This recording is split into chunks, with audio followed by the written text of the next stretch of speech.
Hi, Tyler. I have it. So when we begin, you have the share screen capability. Okay, yeah, I just took a peek and it seems perfect. So, yeah, whenever we're set, I'll be good as well. Yay! Awesome.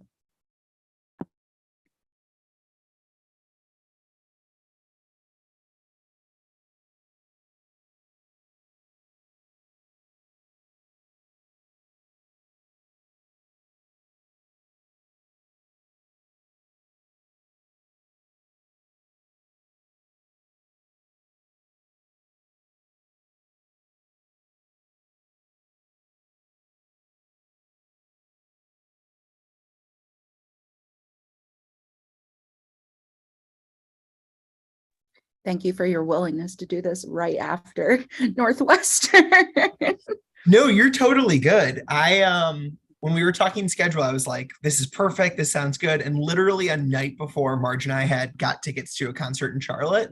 And then I was like, oh no, not Wednesday. Um, so it actually works out really, really well that today works for you all as well. And kudos to you too. I mean, the 14-hour drive home and then quick host a lecture series event. So it's definitely felt on all ends. Oh, well, yeah, I'm doing it from my house, so we're all is well. Yeah, I'm sure anywhere but like a tournament hotel at this point is Correct. totally okay.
Hi, everyone. Thank you for coming to the fourth lecture in the CEDA lecture series, Counterplans by Tyler Thur.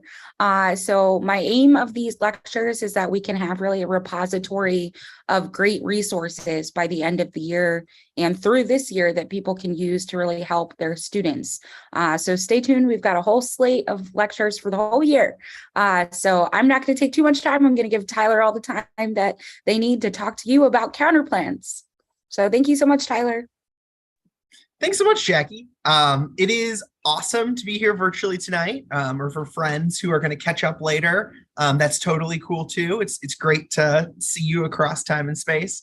I'm super thankful to Jackie and the rest of the CETA folks for putting on this series. I think it's a really, really cool initiative to sort of create a repository of debate best practices and ideas and perspectives and sort of roundtable type stuff. There's some really cool ones coming up too, that I know I'll tune into.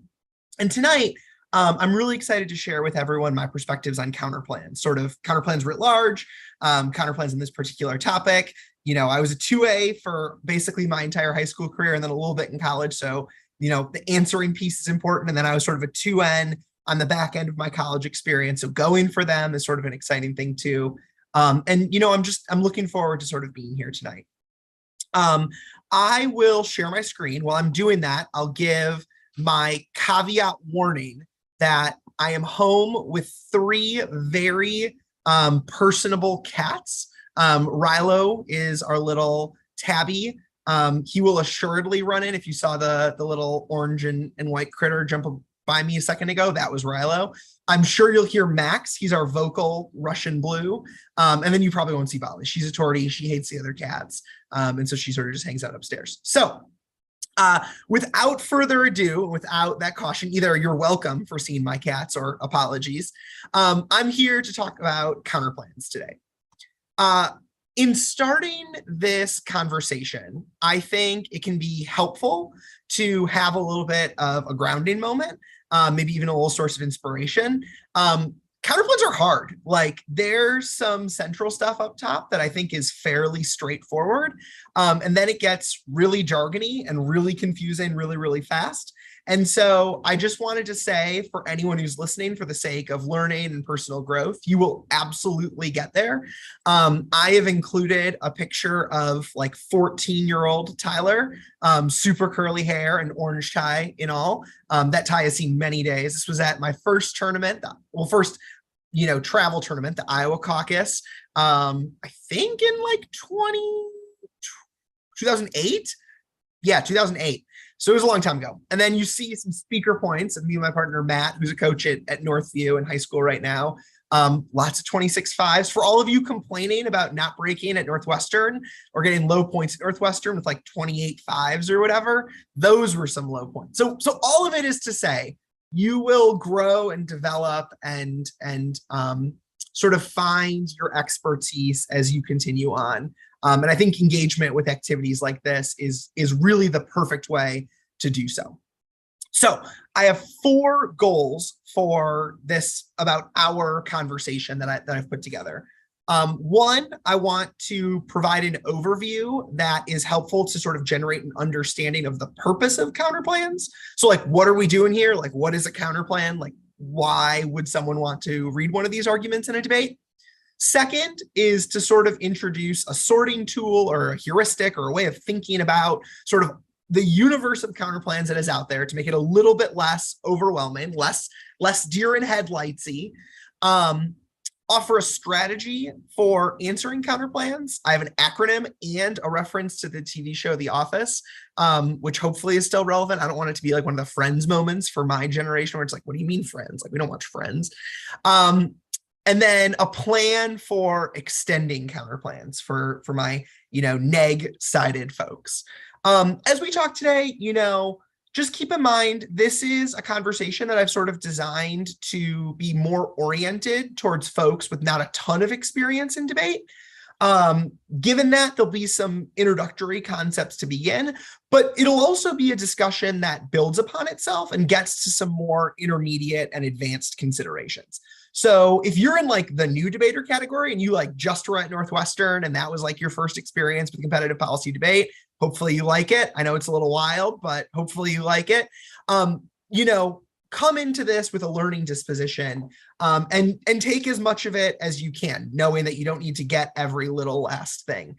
If you're more advanced, also don't worry. I've tried to include some nuggets and perspectives that I recommend to folks that I work with on a more advanced level. And I think there's a lot for anyone to sort of learn and take from this.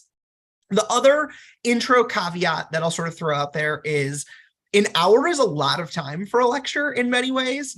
Again, certainly right after a super intensive, like 2 days of travel and 3 days of debating for many folks, but it's actually not that much time to like delve into all of the elements that go into counterplans. So I'm going to reference a couple of resources throughout. I'll see if I can comment them on the YouTube video after the live stream. And I think that might be a helpful way to think a little bit about how to continue growing from the discussion of counterplans as you continue going on. So the first 2 that I'll mention really quick, and again, I'll try and link these, is a really helpful Debate USA article that goes through sort of some of the same framing concepts that we'll discuss. And then there's another resource from the Wyoming Debate Roundup. I was an assistant coach at Wyoming before my current role at Georgetown. So shout out Pokes. They have a great 3-part series that Matt Liu did, sort of talking through the basics of counterplan, competition, all sorts of things like that. And I'd highly recommend both of those resources. Last intro note I'll make before sort of progressing is I'll keep an eye on the YouTube stream. Just if there are any questions, please feel free to ask them. I will try to circle back. I'm going to try and parking lot a lot of stuff. So like if it's super in the moment, respond to it. But if not, sort of try and leave a little bit of time at the end. But you'll also have my email address at the end of this, and you're more than welcome to sort of reach out. Okay, so without further ado, I am a man of much ado in certain cases. Again, an hour, so hard. Let's jump right in. So part one is a little bit of a discussion of understanding counterplans. Like, what are they? Why? And then like what they might entail. So I understand a counterplan as the name sort of conveys, a counter plan, a counter to the affirmatives plan, specifically a fiated policy proposal, in this case by the negative. It's like the one NC stands up and would introduce this, that is designed to remedy some or all of the affirmatives identified harms. So a 1AC will have stood up and said, you know, in the context of this resolution, we need to vest legal duties in autonomous weapon systems. And the negative with the counterplan can stand up and say, what if we had the hypothetical enactment of an alternative policy to resolve the harms of autonomous weapon systems as it relates to the law of armed conflict, or LOAC, or miscalculation, the risk of conflict with other countries. Now, why? You have disadvantages that Galloway talked about. You have topicality, which I know Jackie's going to talk about in the near future. You have critiques, which folks are going to talk about sort of from there. Why might someone consider a counterplan? And ultimately, I think there's three pretty good reasons why you want to have it in your repertoire. One is sometimes the status quo is just indefensible. Or maybe put differently, sometimes good affirmative teams will have identified a problem area that's just really true and valid and makes a lot of sense and is difficult to sort of just respond to with impact defense or case responses and then like a disad. So a counterplan is a way to say, we agree with the problem that you have identified, but we don't necessarily agree with the solution that you've posited. And we don't want to say that we should just like do nothing, the status quo. Instead, we want to propose an alternative policy approach to solve some of the harms that have been posited. Second, I think counterplans are really helpful for affirmatives with ethics contentions, that we sort of have a deontological priority, meaning a duty based in our means, in addition to sort of just thinking about our ends of like what we orient ourselves with. So like if an affirmative stands up and it's like a right of nature affirmative, and it's like we have an obligation to challenge notions of anthropocentrism, or the idea that humans are the center of the universe, you know, it's really helpful to be like, well, we're doing something too. We're doing a different something. And I'll talk a little bit about what that different something might look like. And then lastly is I think counterplans can be really helpful to deal with big, affective, powerfully persuasive 2AR try or die claims, you know, where the affirmative has an extinction level scenario and they're like, whew, like, even if the plan causes some bad stuff, you know that extinction is coming. So like, you got to try the affirmative, even if it has negative effects, which is really persuasive against a disad and case defense, but doesn't really make all that much sense against a counterplan, because with a counterplan, the negative also has an approach to try. So that's how we're conceptualizing counterplans. Those are some of the justifications for them. In terms of what's needed for them, there's really two things.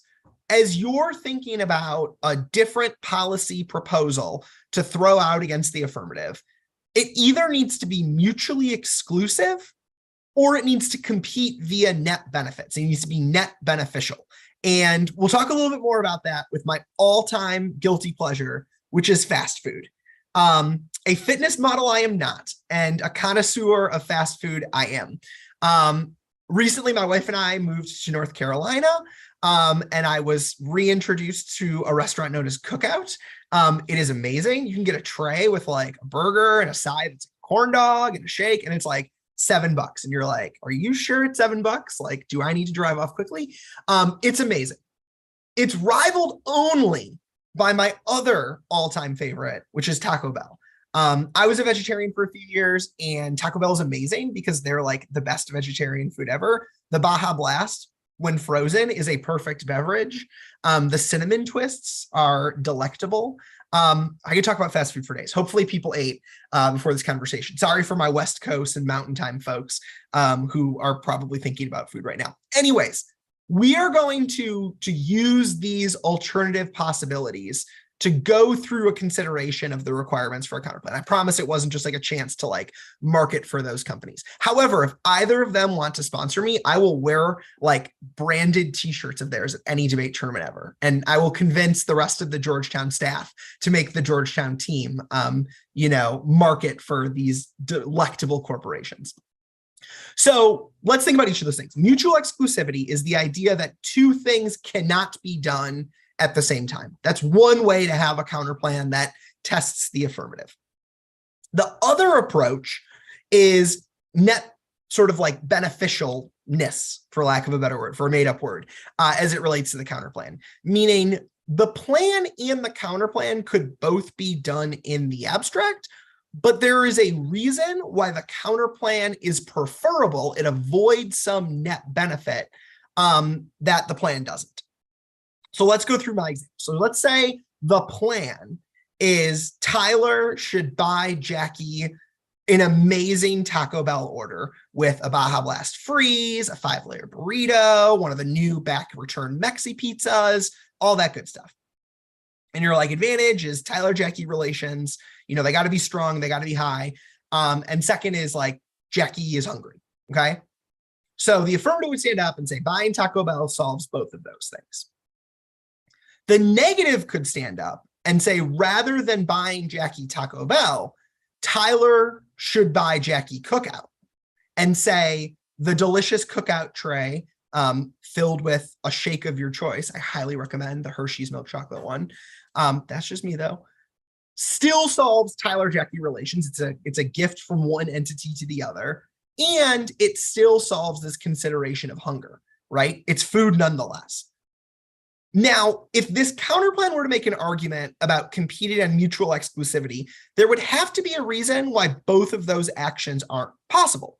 Because otherwise, the affirmative would stand up and say, well, let's just do both of those things. Like Tyler should buy Jackie Taco Bell and Cookout.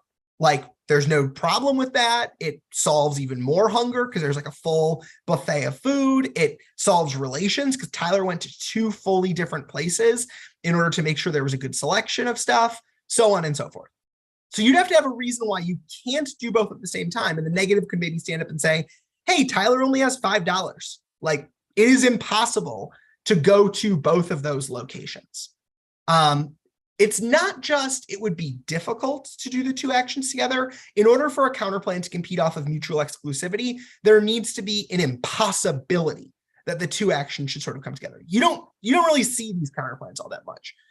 Sometimes negatives will include language in the counterplan to like ban the plan, to like not do the affirmative, and then just like doing both of those together would be mutually exclusive. Though there are some creative affirmative things you can do to respond to that. Alternatively, given that, these counterplans are generally not mutually exclusive, you can compete via net benefits, or it could be a net beneficial option. So in this case, it would still be plan Tyler buys Taco Bell versus counterplan Tyler buys Cookout. But there would be some reason why going to Taco Bell is bad, a disadvantage to going to Taco Bell, thinking back to Galloway's conversation from the last lecture piece, that going to Cookout avoids. So for instance, imagine that I lived in a Taco Bell desert. There were no Taco Bells around me. The nearest one was like 200 miles away. Whereas the nearest Cookout's like, 5-10 minutes. You could say there is a gas disadvantage to driving the distance to Taco Bell. It's bad for the environment, it's expensive, it's bad for your car, that going to Cookout avoids. Then if the affirmative stands up and says, hey, like in theory, Tyler has some extra money, why doesn't he just go to Taco Bell and also go to Cookout? The negative could say he could. In the abstract, maybe. However, going to Cookout and not going to Taco Bell avoids the flaw of going to Taco Bell, which is it's a super, super long drive. So as you're thinking about counterplans, you can't just stand up and be like, they've said give duties to autonomous weapon system, counterplan, let's cure cancer. Because or do both, you could do both of those things at the same time. You would need some disadvantage to the plan that the counterplan avoids if you're going to compete on a basis of sort of being net beneficial. Last thing to think about, counterplans can include parts of the plan. Generally, they cannot include all of the plan. If a counterplan included all of the plan, the affirmative would be well within their right to sort of stand up and just be like, hey, let's just do the counterplan. It's like all of our plan plus something else. These are called plan plus counterplans.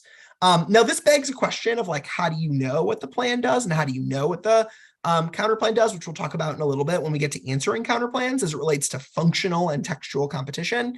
But let's footnote that for now and sort of just know that you can't stand up and be like, okay, they said give duties to AWS. How about we give duties to AWS and cure cancer? Because there wouldn't be solvency deficits to that. How could the affirmative ever argue against their own plan?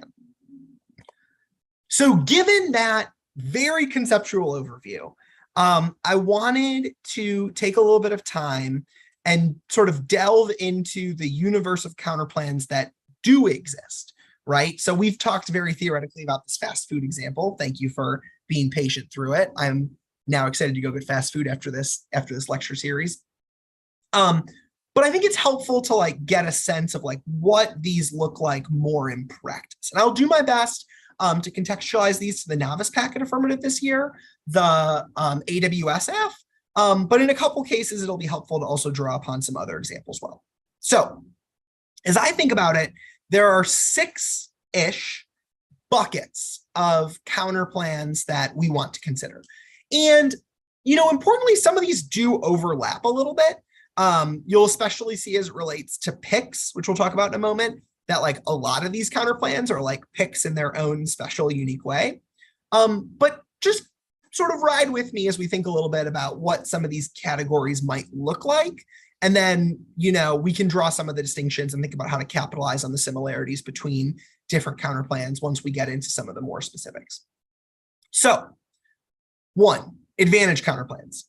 These counterplans are designed to be completely different from the plan. They don't fiat or propose or do anything of the affirmative. Instead, they say there is an alternative policy approach in order to implement a solution to either the affirmative's internal links or their impacts. Internal links being the causes of the problems that the affirmative has identified, or impacts being the reason that we need to vote affirmative, otherwise extinction will happen, right? So for instance, think about the AWS affirmative and the law of armed conflict advantage. Instead of, resolving the status quo non-compliance with the laws of armed conflict as evidenced by non-human weapon systems without human control, you could do something else to resolve the US hypocrisy as it relates to the laws of armed conflict. For instance, you could close Guantanamo Bay. You could end drone strikes. You could implement other pieces of the laws of armed conflict. Additionally, you could do something to solve the terminal impact, right? So really what this whole advantage is getting to is we need to support the international order and international law.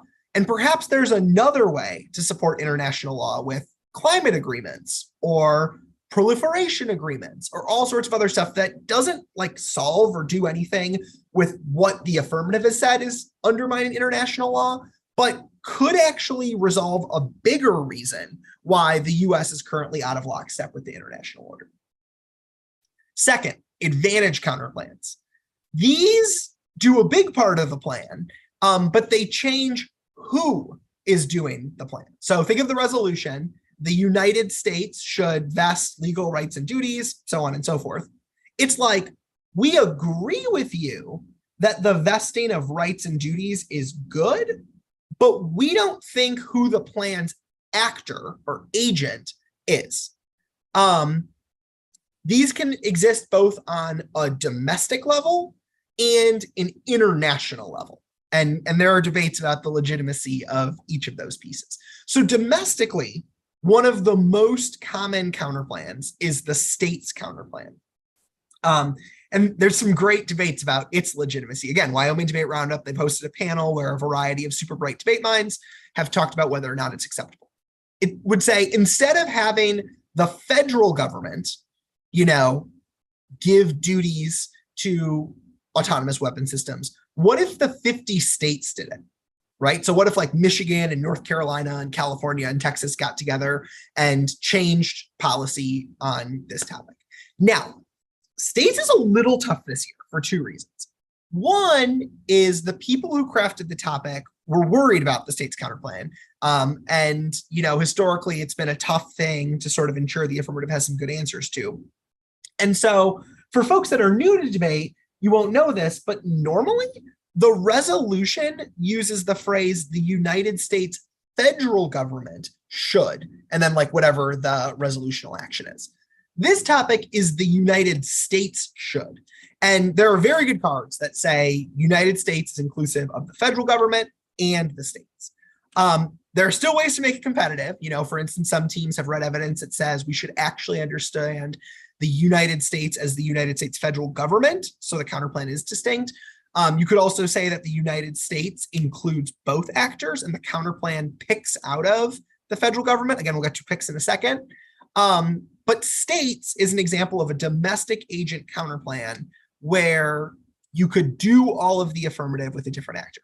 The other reason why it's hard is in some cases, like the states probably don't have authority over the plan. So like the Constitution is pretty clear that like the federal government is in charge of engaging in war and declaring war and military style policy. And so is there a state's counterplan? Yes. But it might require some creativity this year. Though my two ends, we're always up for a challenge. Okay, second within agent counterplans are international counterplans, right? And these would be counterplans that have some other actor lead the granting of rights and duties. And often they come with a follow-on argument, which is like, if the EU does the plan, other people will follow suit, including the US. So it results in the plan without directly fiating the plan. And then you'd have a reason why, right now having the US establish this right is a problem, but later on is like totally okay. All right, third category. This is where we're getting a little hairy as it relates to legitimacy. Though I think these counterplans are really interesting.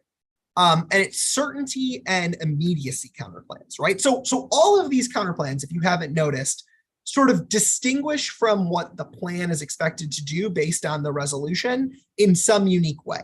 The advantage counterplans sort of throw it all out and say, we're just like not doing any of the plan, but we're going to solve your stuff. Agent counterplans are testing the phrase United States in the resolution. What certainty and immediacy counterplans do is they assert that the affirmative based on words in the resolution or plan, like should or resolved, must be certain and immediate, meaning it must like absolutely happen. There's no world where the judge votes affirmative and the plan does not occur. And immediate being like it, like right now, like no wait, gotta go. Like when the judge votes half, the plan's implementation mandates get started. There's also a range of theory arguments why affirmatives might be bound to certainty and immediacy. It often relates to like negative ground, like if affirmatives could be like, okay, vote F, but like JK, we don't happen until like 2 years from now, like it would really complicate time-sensitive disadvantages like midterms or politics or, other things like that. Maybe even the economy to SAD, depending on like what the nature of the economy is now versus the nature of the economy later.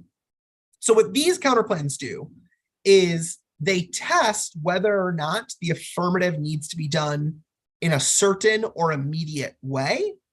And generally their blueprint is to initiate a process to get the plan started and then argue that a logical effect of the plan, but not a mandate, a logical effect of the plan is the implementation of the plan, because people will say yes, or the conditions will change and political actors will support it and there will be follow on, or something like that. So I'll give some examples in a second. But in the context of like the AWS affirmative, you could have an international court, like the international court, make a ruling that says, hey, FYI, US, it is against the laws of armed conflict for you to not have human control of these weapon systems or legal duties associated with these weapon systems. And then the negative would be like, we don't mandate that the plan happens, but logically, the effect of initiating that process is the United States would comply and would like change their behavior. So these counterplans almost always have like a say yes or follow on element, and they test whether or not like the F for sure needs to happen, right? Because in that case, the US could, in theory, say no to the counterplan, and then the counterplan wouldn't solve the F. It's just that they probably would result in it. Then it also tests the immediacy. Do we need to have the mandate happen right now, or does it make sense for it to happen later on? All right, fourth, plan inclusive counterplans. Again, there's blurring here because a lot of these counterplans are plan inclusive, right? Agent counterplans include all of the plan except for the US part. It tests the actor. Certainty and immediacy counterplans include all of the plan, but test whether the plan should happen certainly and durably and immediately. But even with that, there's some unique picks that are worth considering. One is there are word picks, which test language in the plan. And two, there are functional picks, which test core requirements of affirmatives in order to be topical. So we'll do word picks first because they're quick. If the plan was something like the autonomous weapon system affirmative, someone could stand up and say, it is bad that the affirmative has called these, violent, illegal, non-compliant with international law systems some euphemism like autonomous weapon systems. It shields sort of the damage that they do and the bad things that they do. They can say, instead of that, we need to call them killer robots or something. And it would say that instead of having the plan's wording, we should have this alternative wording. Again, whether or not this is different than the plan is a very good question if that's something you're thinking of, and it's something we'll come back to. Additionally, as I mentioned, there's more functional picks, which make an argument about what topical affirmatives must do and challenges them. So this is sort of a big thing on this topic, right? In order to be topical, an affirmative must vest legal rights or duties in a non-human entity. And a core generic for the negative is the personhood pick, which is really saying, yeah, let's protect that thing. But instead of giving the right to it, what if we said that we should protect, people who are harmed by these weapon systems and give them a process of, resolving any harm that's done to them instead of creating the duty with the weapon system itself. These personhood picks are going to be a defining feature of this year's topic, and affirmatives are going to need to come up with advantages of why granting rights and duties in non-human subjects instead of just protecting those non-human subjects, or giving them responsibility to the nearest person to them, like the commander of the weapon system. They need offense for why that approach is a good idea. Fifth is process counterplans. These really overlap with certainty and immediacy, but I think they're a little different. Oftentimes they require the negative winning that, the affirmative is bound to certainty and durability and immediacy, but I think they're distinct in that they test whether the normal means of how the plan is done makes sense. So in theory, for the AWSF, you could say it would be logical for Congress to pass a law that changes duties around these systems, or normally the Pentagon would reinterpret its responsibilities to implement some of these duties. And the negative could stand up and say, instead of having Congress pass a law, what if they passed a congressional resolution, which is a little softer than law? Or if the plan was done by the courts, what if instead of having a full-on ruling, the court issued dicta, DICTA, which is like the sort of commentary alongside court rulings that's, again, a little less binding and distinct from a court ruling that maybe avoids some disadvantages to a full-on court ruling. Lastly is uniqueness counterplans. And these are unique in that they're not trying to solve the affirmative.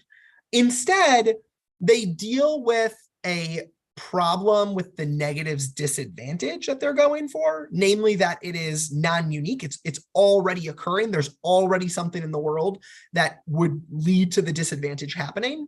And they flip that so that the disad is unique.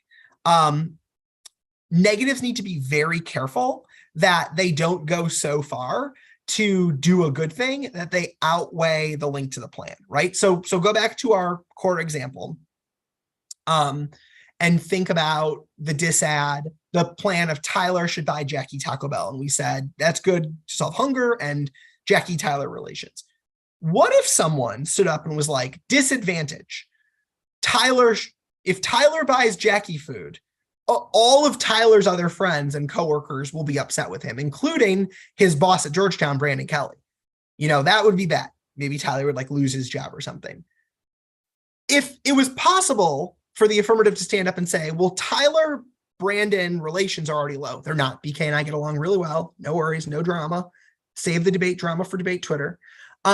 You could stand up and say, well, let's do a counter plan to solve the current harm in Tyler BK relations so that there is a unique link to if Tyler buys Jackie food, BK will get upset. But the counter plan can't do so many awesome things. It can't be like, we'll give BK a puppy from Tyler. BK loves dogs. Give BK $10,000. Take BK to Maui on a Tyler BK vacation. All of those things.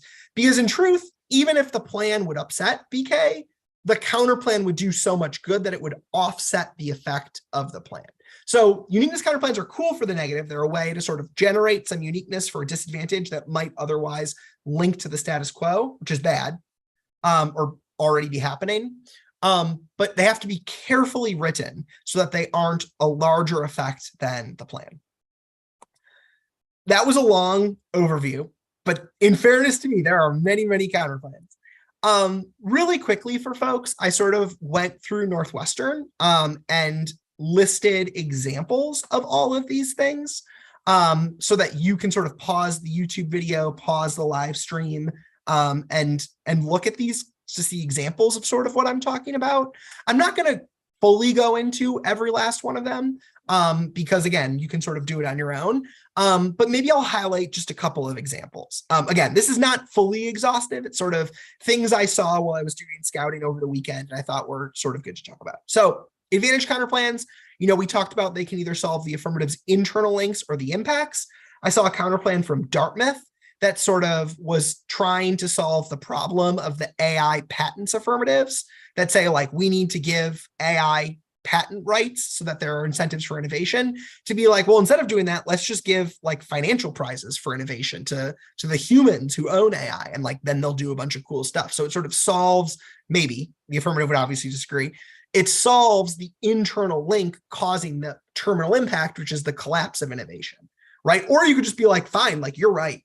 Your internal link scenario makes sense. You're right that currently this harm in the status quo is harming whatever, but let's find an alternative way not related to the topic to solve that impact. So, Wake Forest has an affirmative about we should establish a right to nature and an advantage that's we need to change our mindset around the economy and accept sort of slower growth without, GDP gains per se, economic sustainability.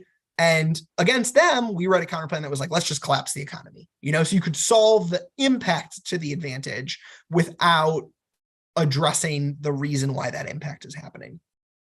For agent counterplans, we already talked about these. Domestic people have read the state's counterplan. They've read a court's counterplan. So instead of having Congress do the plan, the court should. That requires winning that the affirmative is Congress, or winning that you can sort of pick out of the US to then just be courts. I saw a team sort of have a more individual counterplan that made an argument about individual agency and individual politics of instead of the United States should, I affirm, not me personally, Tyler, but the debater in that round. I think you could see more of those, especially with a topic as broad as United States and a topic that's as philosophical as this one.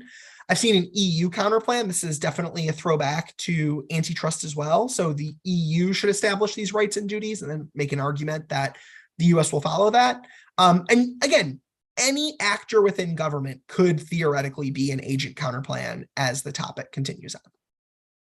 For examples of certainty and immediacy, I think two of the more durable ones I saw, meaning ones that seemed really blocked out and well prepared, is a delay or gradualism counterplan. So instead of, immediately creating this right or duty, what if we sort of roll it out through a process? There are some great cards about this as it relates to artificial intelligence. In impact assessment, and then like regulatory negotiation counterplan. So saying, don't just do the AF.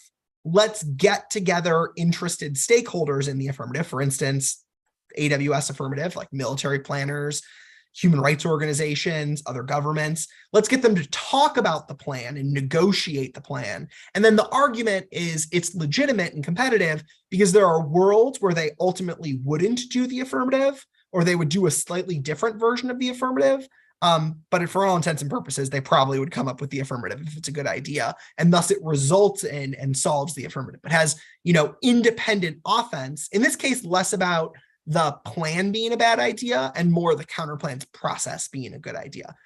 That's a really important thing to note about certainty and immediacy counterplans, in addition to process counterplans, is we talked about being net beneficial. And sometimes you'll see counterplans that are less about doing this plan is bad and more doing the counterplans process is good. And then it sort of says, well, you can't just do both because, it has to be a genuine commitment to the process, and the introduction of the plan sort of blows through the plan's really good, or the counterplan's really good process in a way that messes with stuff. Going forward, there's always consult counterplans, right? Do the AF if and only if someone says yes, or conditions counterplans or threatens counterplans that say, under these set of circumstances, we will do the plan, or recommendation counterplans that are like, we will propose the plan and then argue that it eventually happens. For the other categories, I saw word picks. Georgetown said, instead of saying the word affirm, we should say the word interrogate. I know Michigan State at various points has read frame subtraction against critical teams, which is like, instead of this language in the affirmative, let's have different language, but still do all the rest of the affirmative. And then there's those functional picks, the personhood picks, the legal rights pick, the nearest person pick, the public trust pick. So instead of vesting legal rights, create a public trust in nature. That's where this year is at for sure. If you're writing affirmative, you got to have an answer to those things. Some examples of process counterplans, those are included right there. If you go to open evidence, you can sort of see a lot of examples of these from previous years. If you go to the high school open evidence page, you can see what camps have put out on the high school level for the last 10 years or something. You'll see things like amendments or customary international law or sunbursting or devolution, which is like the federal government should give it to the states and then the state should do the plan, all sorts of stuff like that. And then lastly, for uniqueness counterplans, I actually didn't see many or any. I might have missed someone. If so, apologies. You're not slighted. I just didn't get through the wiki fast enough. But I think you're likely to see them for topic disadvantages. So if teams want to go for an argument that vesting legal rights in a non-human subject is bad because it would spill over to something else, affirmatives will often be like, well, what about this current vesting of rights? Or what about that current vesting of rights? And you can see the negatives sort of go for that strategy alongside a uniqueness counterplan that's like, let's change that current practice. And then it happens a lot with politics, right? You'll see disadvantages where it's like, if we do the plan, it'll trade off with Congress passing this other bill. But sometimes it'll be an issue that other bill is not the top of the docket. It's not currently being discussed. And you just be like, counterplan, put it at the top of the docket. If they vote on it, it'll pass. But the plan derails it because the plan happens before that. And the plan causes political fights and all sorts of stuff like that.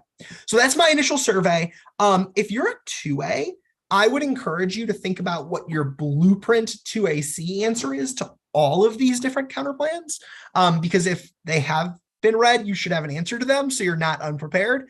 And if they haven't been read, they probably will be as teams try to innovate throughout the course of the year and see where they go with stuff. All right, so those are my first two big parts, right? We got what are counterplans, why. In the second half, I want to sort of actually get to like the debating of counterplans, because like that's the interesting fun parts, and like that's what we actually care about, and that's what we're here for. Everything else is sort of just to like build all of this up. So first, when you're affirmative, answering counterplans. As I mentioned earlier, I am a huge fan of the TV sitcom The Office. And one of my favorite moments is where Creed, who is, I think, one of the funniest characters, if not Kevin, gets to become manager. And his number one thing that he wants to do is create acronyms with the office. And they're like total nonsense acronyms. And so he's like, we needed this acronym. What does BOBODY stand for? And it doesn't stand for anything. And like, it's total nonsense. There is an acronym that I have derived. It's from other ones that folks have created. This is not new to me. But I think it falls a little bit in the BOBODY category, where it's like, I'm not totally sure what it means, but I like how it sounds. And so we're going to use it as our acronym. Otherwise, people use the acronym STOP, STOP plus, or SPOT. As well. Those are a little bit more reasonable, but there's one part that I think they're missing that's important. So I've picked SPLAT. To me, it sounded like splat, like, splat goes their strategy. Like we're absolutely going to crush them on this.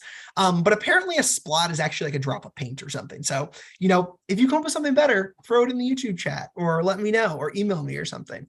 Okay. So when you're giving a 2A CEDA counterplans, you need 5 things. You need a solvency deficit, which is our S.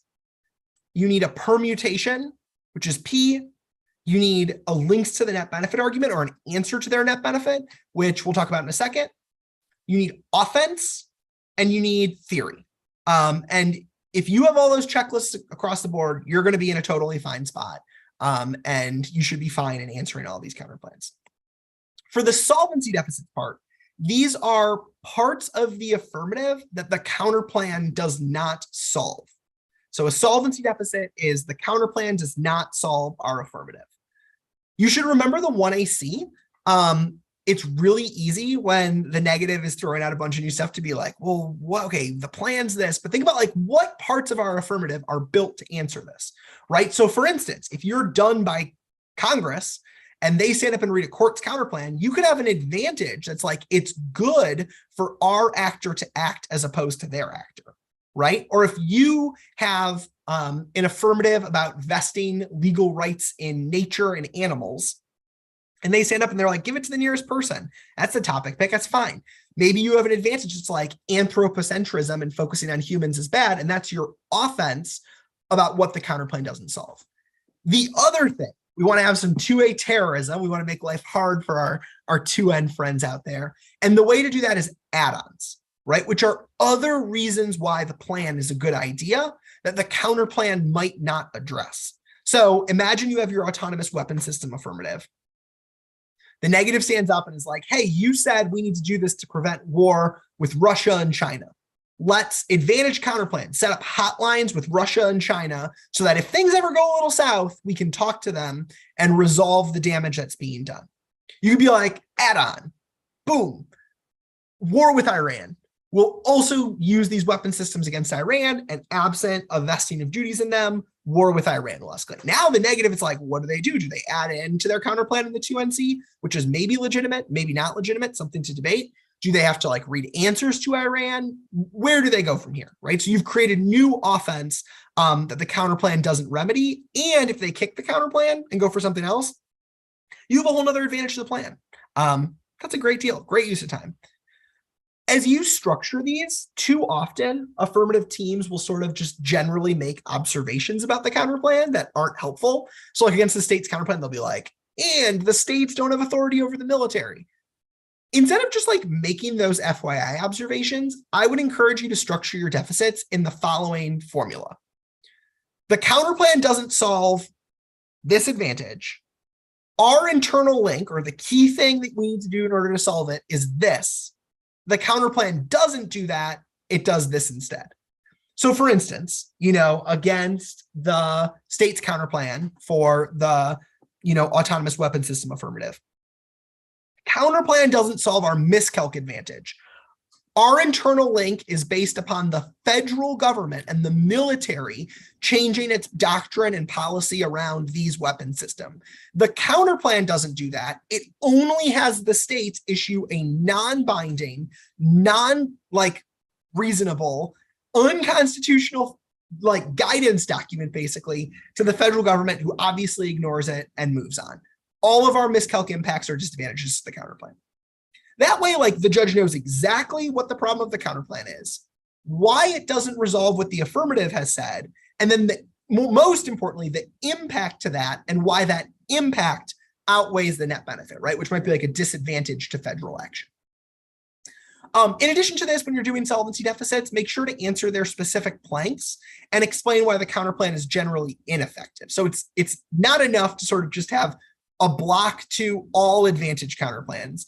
You want to have the core of your answers to any advantage counterplan against your affirmative, but then have modular add-on blocks for specific things that they could say, right? So in addition to be able to explain that the key way to solve miscalc is changing duties around autonomous weapon systems, you have an answer to when they're establish hotlines with Russia and China, or you have an answer to create a forum to discuss these things, or engage in track 2 diplomacy, answers to all of those planks to be not only is our thing, but their thing ain't it. Permutations. You want to have them in the 2AC. In order to be legitimate, a permutation, which is really just a no-link argument against their disadvantage that's a net benefit to the counterplan, right? It's testing the competition of whether or not the plan and the counterplan are mutually exclusive, and if the counterplan is net beneficial. You need to have all of the plan, otherwise you sever part of the plan, which is not good, sad face. You need to have some or all of the counterplan. You don't need all of the counterplan, you need all the plan, you don't need all of the counterplan, and then you can't add in anything else, otherwise you're intrinsic, which might be a bad thing, though I'll touch on that in a second.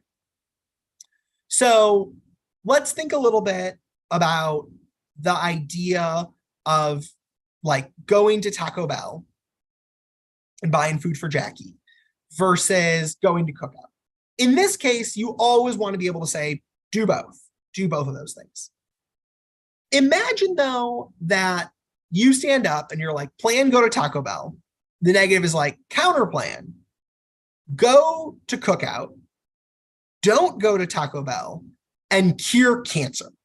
And then they're curing cancer would be awesome, right? In this case, you need to remember these core parts of what a permutation is and isn't to deal with the counterplan. So we have to do all the plans. So still plan, go to Taco Bell. Some or all of the counterplan, we obviously can't say do all of the plan and all of the counterplan, because part of the counterplan bans the plan, said no Taco Bell. So we'd have to do perm, do the plan, and go to Cookout and cure cancer, right? That's all the plan. It's some of the counterplan. It gets rid of the ban the plan part, and then it's nothing else. In general, your 2AC should always have do both. The reason this is important is so that the negative can't stand up in a later rebuttal and just be hey, it's plan versus the counterplan. They didn't point out that these aren't mutually exclusive. They say do duties for autonomous weapon systems. We say give everyone $1 million and fix global warming and cure cancer. We outweigh those things. Doing the good of that is better than the plan. You need a permutation to do both to resolve some of the problems that exist in the world of just otherwise not being able to simultaneously do those things. The other thing that you want to have, if the counterplan does a lot of the plan, all of the plan in particular, is you want to have perm do the counterplan. So you're saying their mandate, what they say, is all of the plan, right? So plan, Tyler buys Jackie Taco Bell. Counterplan, Tyler buys Jackie Taco Bell if and only if BK says yes. The net benefit is Tyler doesn't want to upset BK. Okay. It seems like that includes all the plan. Now, the negative would say it doesn't because it's not certain. BK could say no. thus ending the possibility of the plan. Maybe there's like a delay element too. Maybe it messes with normal means, so it's a different process. But if you're the affirmative, you want to be like, do the counterplan. Like, it is legitimate. Like, that is all of the plan. We can't read disads to ourselves. We can't have solvency deficits to ourselves. So this is sort of the best approach. There are two possible ways to know what the plan does versus what the counterplan does. Textual competition and functional competition. Textual competition only looks at the words in the plan.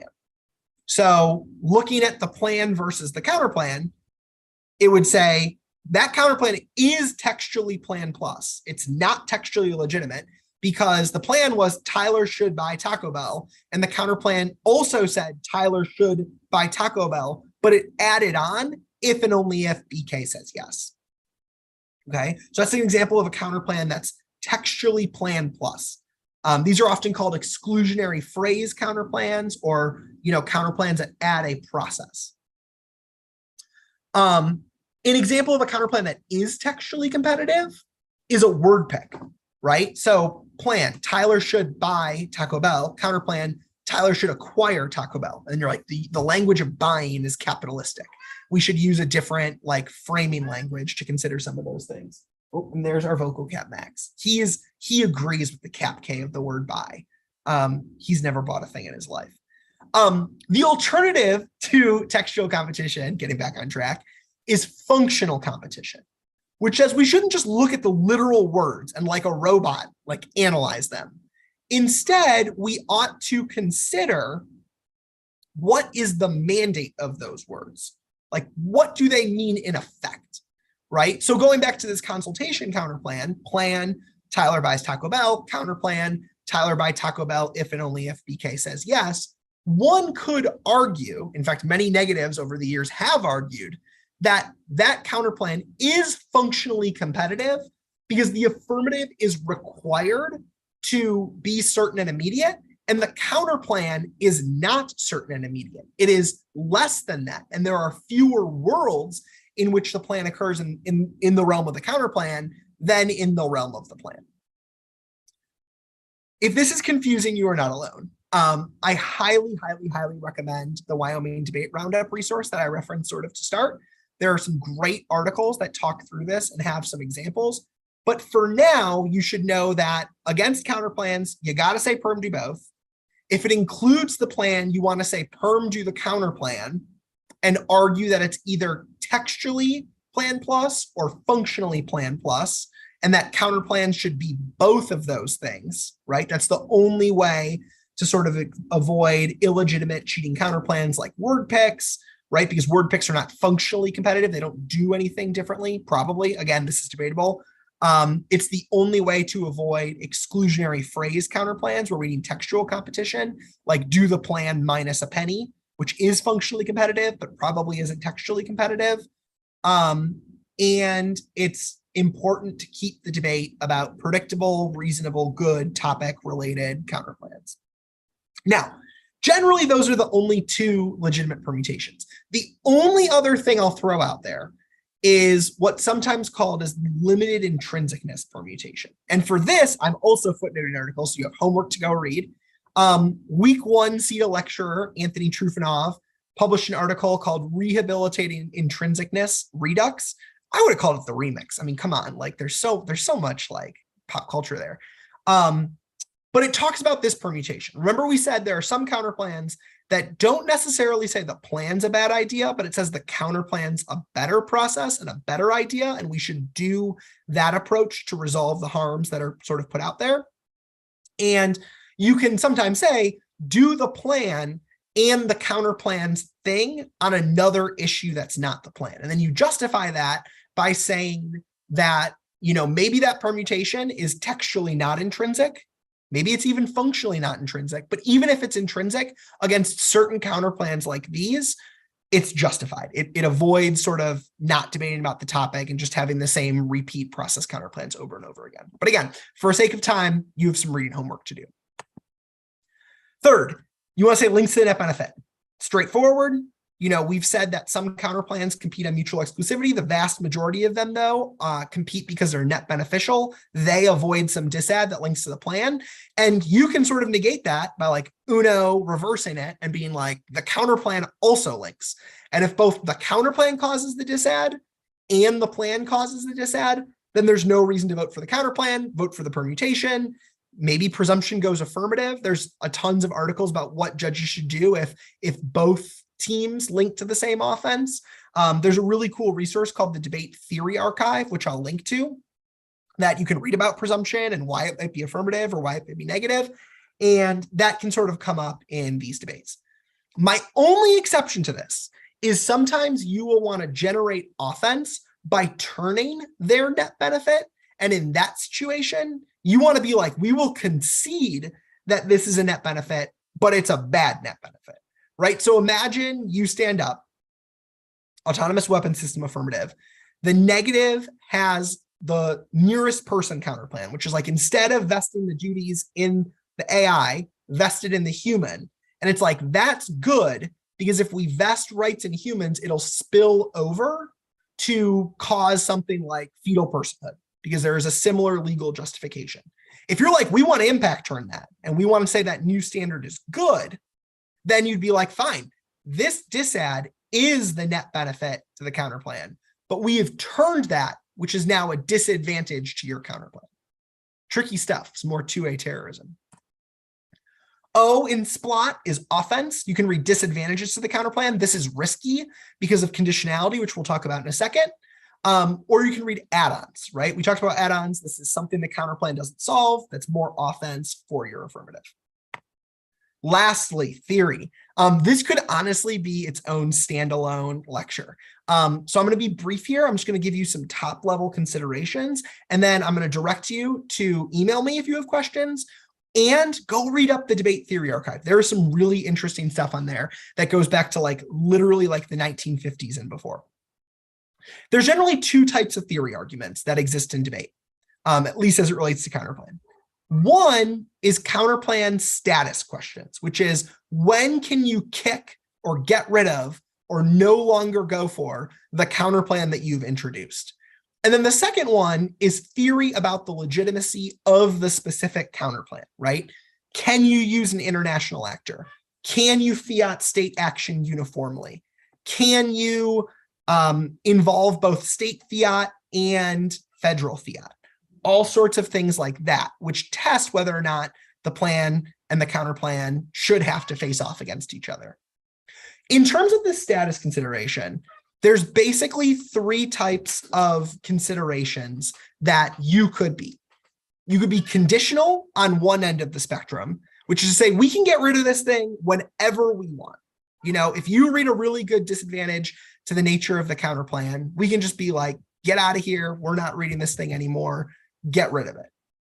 On the other end of that is unconditionality, which is like, under no circumstances can we not go for this. Like, we have read the state's counterplan. We like the state's counterplan. We're going for it no matter what. Between that is something called dispositionality. And honestly, if you ask 100 different debate coaches what is dispositionality, you will get 100 different answers. But the most logical and sort of consistent one involves the idea that a team is only able to kick the counterplan if the affirmative makes defensive arguments that test the competitiveness of that counterplan. Put differently, we can kick it if you say perm or theory other than dispositionality bad. And there's whole theory articles why that's the case. No one really reads dispositionality anymore, because in theory, the affirmative could stick you with the counterplan by straight turning it, by only reading offense like solvency deficits and add-ons or disadvantages to the counterplan.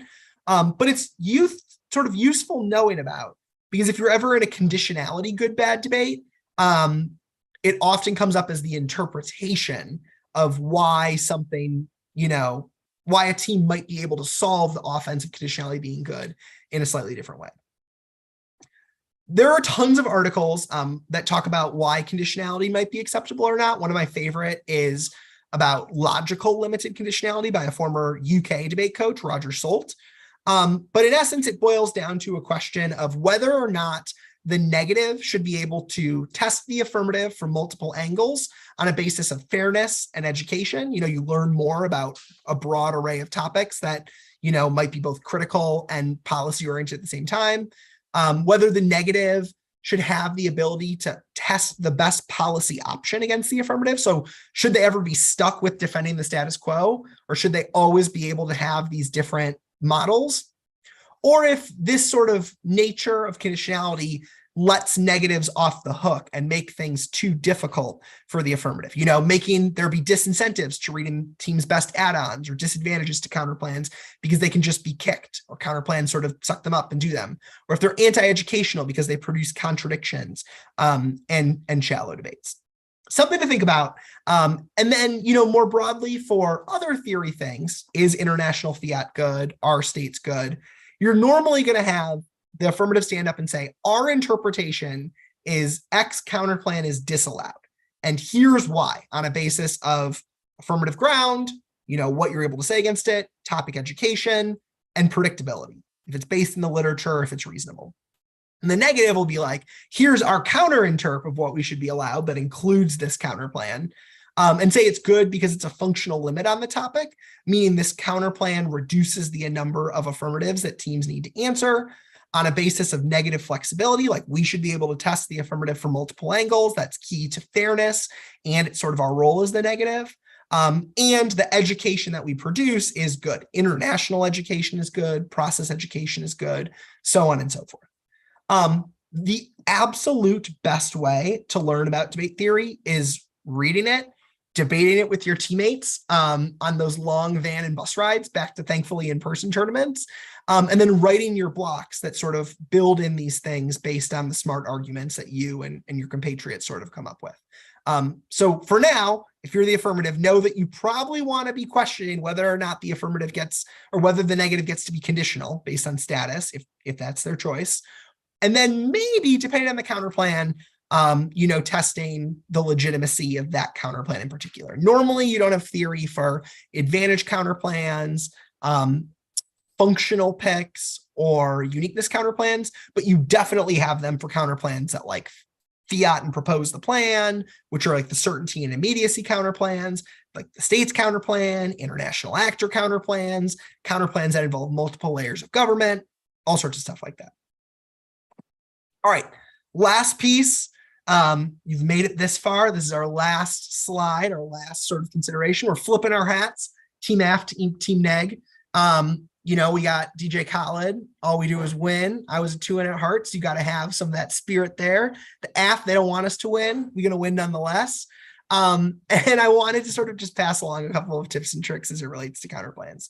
So as you're going for counterplans generically, I would encourage you about having some sort of overview, or if not an overview, a set of solvency arguments on the first solvency deficit that's posited in the debate, where just as we want the affirmative to really specifically go in and say, hey, this counterplan doesn't solve X advantage because of Y internal link and it does Z.